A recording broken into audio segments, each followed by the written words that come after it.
విశేషాల సమాహారం Durga cable news కి స్వాగతం. అధికారులు పాలిస్టర్ ఆసాముల పట్ల వివక్ష చూపుతున్నారని ఆసాంల సంక్షేమ సంఘం అధ్యక్షుడు దాసరి వెంకటేశం ఆవేదన వ్యక్తం చేశారు. అదనపు కూలీ పెన్షన్ పక్షంలో బుధవారం నుండి ఆర్డీఓ కార్యాలయం ఎదుట నిరసన రిలే దీక్షలు చేపడతామన్నారు. ఈ నిరసన కార్యక్రమంలో ప్రధాన కార్యదర్శి వెంగళ అశోక్, కొండ ప్రతాప్, పలువురు ఆసాములు పాల్గొన్నారు.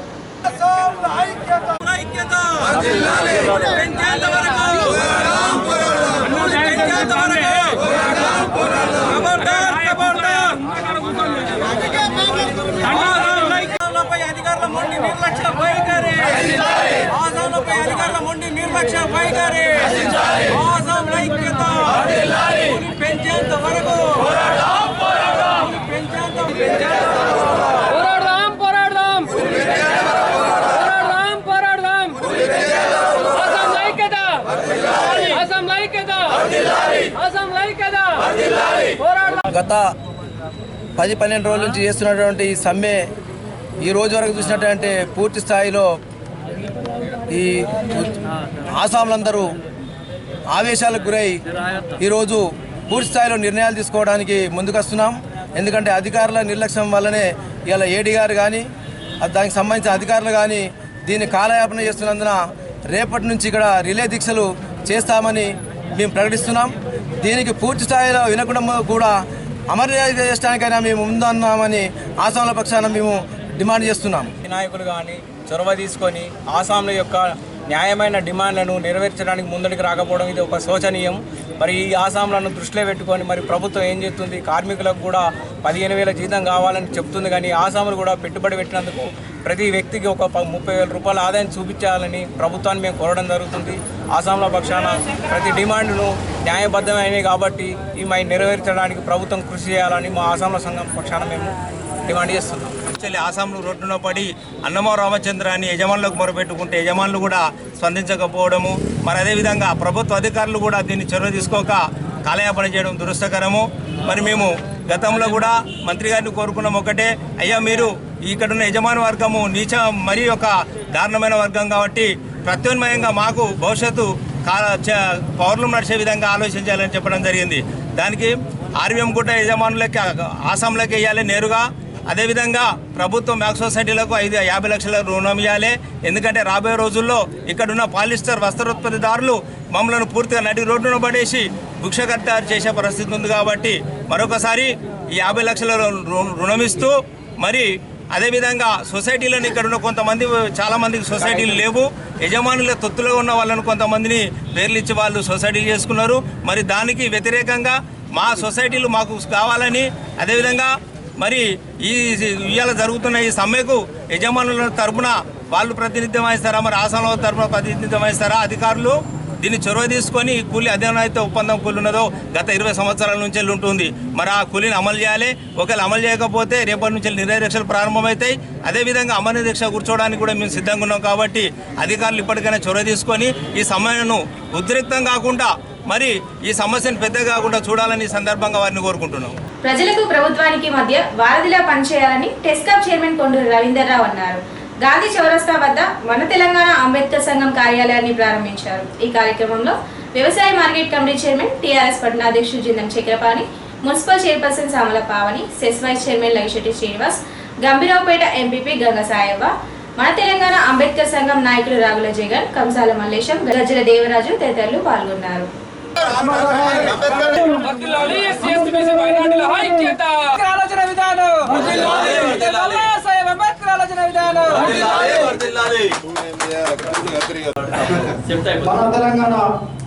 ఉద్దేశం, సంఘం లక్షణాలు, సంఘం చేసే పని విధానాలు మరి గౌరవ పెద్దలకు నేను తెలియజేసుకుంటా ఉన్నా.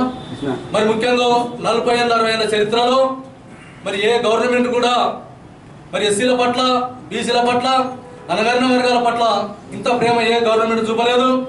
మరి ప్రేమనే కాదు, వారికి చెందవలసినటువంటి ఫలితాలు కూడా మరి గవర్నమెంట్లో మరి క్యాబినెట్ తీర్మానం చేసి ఏ వర్గం ఎంత ఉంది ఉన్నటువంటి రోజులు చూసినాం మనం.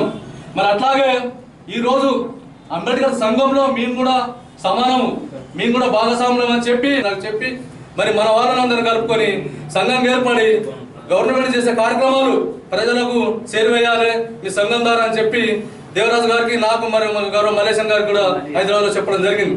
దాంట్లో భాగంగానే మనం కూడా నిజమే మరి ఇన్నేళ్లలో మరి జరుగుతున్నటువంటి సమస్యలు, జరుగుతున్నటువంటి అనేకమైనటువంటి ఉద్యమాలు చేసి సాధించుకున్నటువంటి సాలినటువంటి సమస్యలు కూడా మరి కళ్ళతో చూసినాం. అట్లాగే ఇప్పుడు మరి ఈ 13 ఏళ్లలో మనం చూసినటువంటి సమస్యలు అనేకమైన ఉన్నాయి, అనేకమైన ఫలితాలు చూసినాం మనం 3 సంవత్సరాలలో. ఎస్సీలకైతేనేమి, బీసీలకైతేనేమి అన్ని వర్గాలకు సమాన హక్కులతోని మరి గౌరవ ముఖ్యమంత్రి గారు నిర్ణయాలు తీసుకోవడం జరుగుతూ ఉన్నాయి. మరి అందులో భాగంగానే ఈ అంబేద్కర్ సంఘం అనేది మరి గవర్నమెంట్ చేసే నిర్ణయాలకు మరి అనుగుణంగా మరి పల్లెలలో ప్రజలలో చేసినటువంటి స్కీమ్ ఏవైతున్నాయో, చేసిన స్కీమ్ బెనిఫిట్స్ ఏదైతున్నాయో దాన్ని పబ్లిక్ తీసుకుపోయి గ్రామాల ప్రచారం చేస్తామని చెప్పి ఇక్కడ ఉన్నటువంటి గౌరవనీయులు పెద్దలకు తెలియజేస్తా ఉన్నాం. అంబేద్కర్ మీ కాదని చెప్పి ఎన్నో సందర్భాల మీ ఒక్కరికి కాదు అలా అందరినీ కలుపుకుండిపోతేనే ఆయన గొప్ప వ్యక్తి అవుతాడని చెప్పి చెప్పడం చాలాసార్లు ఇప్పుడు కాదు, కనీసం ఒక 7-8 సిరిసిల్ల మొట్టమొదటిగా ఆచరించాలి. ఆయన ఆలోచన ఏంటంటే ఒక ఎస్సీలే కాదు, ఆయన అందరికీ సంబంధించిన వ్యక్తి, మీరు మాదే అని చెప్పి మీరు అనుకోవడం తప్పు అని చెప్పి కొన్ని సందర్భాల్లో హెచ్చరించడం జరిగింది. దానికి నిదర్శనమే ఈరోజు వీళ్ళు ఏర్పాటు చేసుకున్న కార్యక్రమం చెప్పగలుగుతారు. అంతేకాకుండా మన కొండ లక్ష్మణ్ బాపూజీ కావచ్చు, ఎస్సీ కాకుండా బీసీలు మైనార్టీలను ఏ సమస్య ఉన్నా మంచిగా సున్నితంగా టైం ఇచ్చి పరిశీలించి వాళ్ళకి న్యాయం చేసే విధానంగా ముందుండాలి. మా వంతు పెద్దలు రవీంద్రరావు కావచ్చు, కేటీఆర్ కావచ్చు, మా వంతుల ఏ క్షణం ఉన్నా మీరు ఒకవేళ మీ సున్నితమైన సమస్య పరిష్కారం కాకుండా మమ్మల్ని వింతసుత మీ దగ్గర మీ సంఘానికి వచ్చారు కానీ సమస్యను సాల్వ్ చేసి ఏ ఇబ్బంది కాకుండా ప్రజల్లోని మంచి పేరు తీసుకుపోవాలని చెప్పి కోరుకుంటూ నమస్కారం తెలియజేస్తున్నాను. ఇప్పుడే రావుల జయ గారు కూడా దీని గురించి మొత్తం చెప్పడం జరిగింది.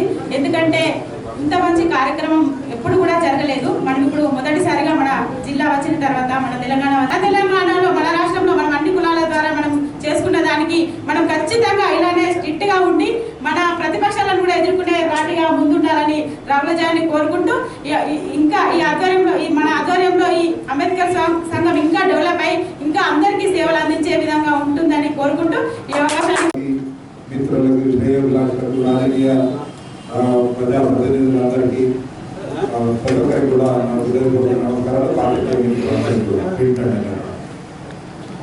ఒక చక్కటి ఆలోచనతో కేవలం ఎవరికో ఒకరికి పరిమితం కాకుండా 38 కులాలు అందరూ కలిసి సంప్రదించి మాట్లాడుకొని మనము ఉమ్మడి రాష్ట్రంలో ఏం కోల్పోయామో అదే కాకుండా ఇక్కడ ప్రాంతం వాసులు కూడా, ఇక్కడ నాయకత్వము, ఇక్కడ ప్రజాప్రతినిధులు కూడా ఈ వర్గాలకు ఏం చేసింది అనేది వారికి పూర్తిగా క్షుణ్ణంగా తెలిసిన వారికి ఒక బ్రహ్మాండమైన ఆలోచనతో ఒక బృహత్తరమైన కార్యక్రమం తీసుకొని ఇప్పుడు ఏవైతే అసమానతలు ఉన్నాయో, సామాజిక అసమానతలు కానీ ఆర్థిక అసమానతలు కానీ ఇవన్నీ తొలగిపోవాలని వాస్తవంగా మనం 21వ శతాబ్దంలో కూడా ఇంకా కులాలు మతాలపైనే ఇంకా నడుస్తున్నాం. ఇది చాలా దురదృష్టం.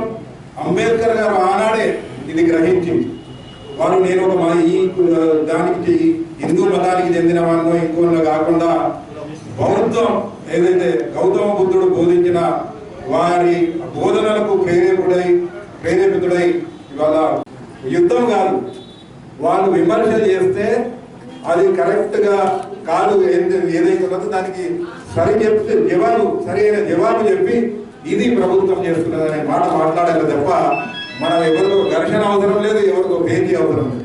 ప్రభుత్వం చేస్తున్న కార్యక్రమాలను మనము ప్రజలకు అందిస్తూనే ప్రజలకు తెలియజేసే విధంగా మన కార్యాచరణ ఉండాలి, మన ఉద్దేశం ఉండాలి. ఏదేమైనా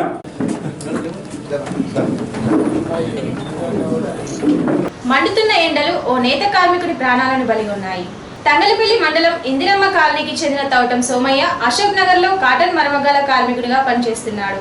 మధ్యాహ్నం భోజనం చేసేందుకు వెళ్లిన సోమయ్య ఓ దుకాణం వద్ద సేద తీరుతూ వడదెబ్బతో మృతి చెందాడు.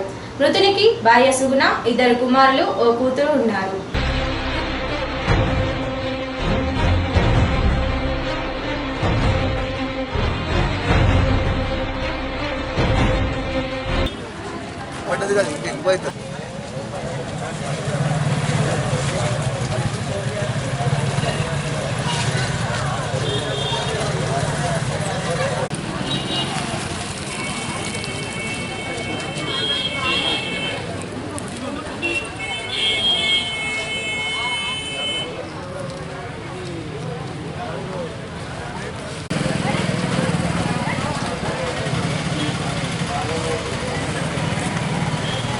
పద్మశాలి నిరుపేద విద్యార్థులు పద్మశాలి స్కాలర్షిప్ల కోసం దరఖాస్తు చేసుకోవాల్సిందిగా సామాజిక సేవా కార్యకర్త పద్మశాలి ఫౌండేషన్ కోఆర్డినేటర్ వేముల మార్కండేయులు కోరారు. ఫ్యామిలీ ఫోటో, పాస్పోర్ట్ సైజ్ ఫోటోలు జత చేసి దరఖాస్తులు అందజేయాల్సిందిగా కోరారు. ప్రతిభ కనబరిచిన నాయి బ్రహ్మణ విద్యార్థులకు నాయి తేజ 2017 ప్రతిభ పురస్కారాలను అందజేస్తున్నట్లు రాజన్న సిరిసిల్ల జిల్లా నాయి బ్రహ్మణ సేవా సంఘం అధ్యక్షులు వడ్నాల శేఖర్ నాయి తెలిపారు. అత్యధిక మార్కులు సాధించిన ఎస్ఎస్సి, ఇంటర్మీడియట్, డిగ్రీ విద్యార్థులు దరఖాస్తులను పాత బస్టాండ్లోని కార్యాలయంలో అందజేయాలని కోరారు. నాయి బ్రాహ్మణ సేవా సంఘం రాజన్న సిరిసిల్ల జిల్లా ఆధ్వర్యంలో 13 మండలాల నాయి బ్రాహ్మణుల విద్యార్థులకు నాయి బ్రాహ్మణ సేవా సంఘం తరఫున నాయి తేజ 10th ఇంటర్ డిగ్రీలో అత్యధిక మార్కులు వచ్చిన విద్యార్థులకు నాయి తేజ పురస్కారాన్ని ఇవ్వడం జరుగుతుంది. ఇట్టి 13 మండలాల నాయి బ్రాహ్మణ యువకులు ఎవరైతే విద్యావంతులు ఉన్నారో 10th ఇంటర్ డిగ్రీలో అత్యధిక మార్కులు వచ్చిన వారు సిరిసిల్ల పట్టణంలోని పాత బస్టాండ్లో లక్కీ ట్రావెల్స్లో వడ్నాల శేఖర్ నాయక్ గారికి అత్యధిక మార్కులు వచ్చిన వారి మెమోలు అందించగలరని కోరుచున్నాము. ఇట్టి ప్రోత్సాహం ద్వారా ప్రతి ఒక్క విద్యార్థికి మంచి అవగాహన అందించడం జరుగుతుంది. 10th అత్యధిక మార్కులు వచ్చిన వారికి ఇక ముందు వారు వెళ్ళే రూట్ ఏది ఎంచుకుంటే బాగుంటుంది అని కూడా మనం డెమో క్లాస్ కూడా ఇవ్వడం జరుగుతుంది. కాబట్టి కంపల్సరీ ఇట్లాంటి వాటికి ప్రతి ఒక్క విద్యార్థి వినియోగించుకోవడం ద్వారా ఇక ముందు మన ఎడ్యుకేషన్ ద్వారా ఏ విధంగా వెళ్తే బాగుంటుంది. మన నాయి బ్రాహ్మణ సేవా సంఘంలో చాలామంది విద్యావంతులు ఉన్నారు. వారి యొక్క అనుభవాలు కూడా మీరు వినవచ్చు. వాటి ద్వారా కూడా మీరు ఇక ముందు కూడా ఏ రూట్లో వెళ్తే బాగుంటుంది కూడా తెలుసుకోవచ్చు. కాబట్టి ప్రతి ఒక్క విద్యార్థులు ఇట్టి అవకాశాన్ని వినియోగించగలరని కోరుచున్నాము. ఈ వార్తలు ఇంతటితో సమాప్తం. తిరిగి ప్రసారమయ్యే దుర్గా కేబుల్ న్యూస్లో మళ్ళీ కలుసుకుందాం. అంతవరకు సెలవు. నమస్కారం.